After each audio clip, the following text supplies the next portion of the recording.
আমি একটি contempt of court petition দায়ের করেছি হাইকোর্টে। কন্টেম্পটার হলেন সাবেক তিনজন প্রধান বিচারপতি Mister Justice Syed Mahmud Hossain, Mister Justice Hasan Faiz Siddique, Mister Justice Obaidul Hasan সহ তখনকার 7 জন আপিল বিভাগের বিচারপতি। 1926 সালের যে আদালত অবমাননা আইন, সেটা হাইকোর্টে কন্টেম্পট প্রসিডিং ড্র করতে পারে, কিন্তু আপিল বিভাগের সেই এখতিয়ার নাই। আমাদের সুপ্রিম কোর্ট এবং ভারতের সুপ্রিম কোর্ট একই বিষয় নয়। 1972 সালের বার কাউন্সিল আইনের 32 ধারা আইনজীবীর অসদাচরণ প্রমাণিত হলে সেই বার কাউন্সিল ট্রাইব্যুনাল কোন আইনজীবীকে ডিবেট করতে পারে, কিন্তু আপিল বিভাগ উইদাউট লফুল অথরিটি আমাকে ডিবেট করে রাখে সেই করোনাকালীন সময়, যখন আইনজীবীরা অনাহারে এবং 2 বছর কোর্ট চলে না। জুডিশিয়ারিকে যারা ধ্বংসের দ্বার প্রান্তে নিয়ে এসেছে তাদের বিচার চেয়েছিলাম, কিন্তু তাদের বিচার আর করলো না। বিচার করলো যে অভিযোগ করলো সে। আমাকে আদালত অবমাননার প্রসিডিং ড্র করে আমাকে 3 মাসের জন্য প্র্যাকটিস ডিবার্ট করে এবং জরিমানা করে। আজকের আমি একটি কন্টেম্পট অফ কোর্ট পিটিশন দায়ের করেছি হাইকোর্টে।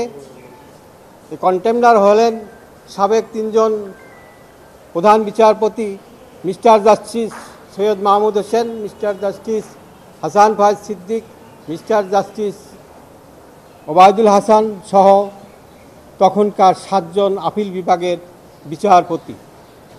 এখানে আমার অভিযোগ হলো 1926 সালের যে আদালত অবমাননা আইন, সেটা হাইকোর্টে কন্টেম্পট প্রসিডিং ড্র করতে পারে, কিন্তু আপিল বিভাগের সেই এখতিয়ার নাই।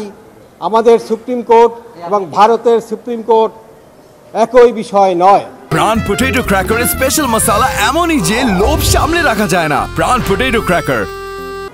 ভারতের সুপ্রিম কোর্টে সরাসরি মামলা করা যায়, কিন্তু আমাদের সুপ্রিম কোর্টে আপিল বিভাগে হাইকোর্টের যে সমস্ত রায় হয় তার বিরুদ্ধে আপিল হয়।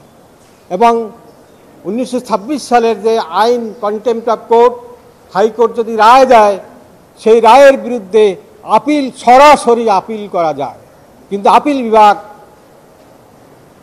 সোমোটো রুল দিয়ে সেই আমার যে আপিল করার রাইট, সংবিধানের 103 অনুচ্ছেদ অনুযায়ী সরাসরি আপিল করার যে রাইট, সেই রাইটটাকেও খর্ব করেছে। এবং আমাদের যে সংবিধানের যে 104 এবং 108 অনুচ্ছেদ, সেখানে আপিল বিভাগে সরাসরি কোনো মামলা করার বিধান নাই। সেখানে 104 অনুচ্ছেদ, সেখানে যে সমস্ত আপিল বিচারাধীন থাকে সেই সমস্ত বিষয়ে আপিল বিভাগ হস্তক্ষেপ করতে পারে, তাও যদি কোথাও আইন না থাকে। এখানে আমাকে ডিবেট করেছে 3 মাস এবং রুল ইস্যুর সময় আমাকে 2 সপ্তাহ ডিবেট করেছে উইদাউট শোয়িং কজ, এবং আমাকে কোনো শুনানির সুযোগ না দিয়ে আমার প্র্যাকটিস বন্ধ করে দেয়। 1972 সালের বার কাউন্সিল আইনের 32 ধারায় আইনজীবীর অসদাচরণ প্রমাণিত হলে সেই বার কাউন্সিল ট্রাইব্যুনাল কোন আইনজীবীকে ডিবেট করতে পারে, কিন্তু আপিল বিভাগ উইদাউট লফুল অথরিটি আমাকে ডিবেট করে রাখে সেই করোনাকালীন সময়, যখন আইনজীবীরা অনাহারে এবং 2 বছর কোর্ট চলে না। আমি বলেছিলাম সেই ফেসবুকে যে আজকে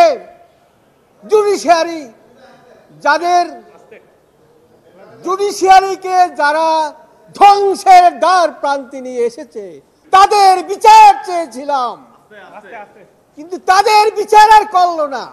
বিচার করলো যে অভিযোগ করলো সে। আজকে আমরা দেখি কি প্রধান বিচারপতি নাই, আপিল বিভাগের বিচারপতি নাই। বিচার বিভাগ সেই আমি যে ভবিষ্যৎবাণী দিয়েছি সেটা আজকের সারা দেশের 18 কোটি মানুষ সেটা দেখতেছে।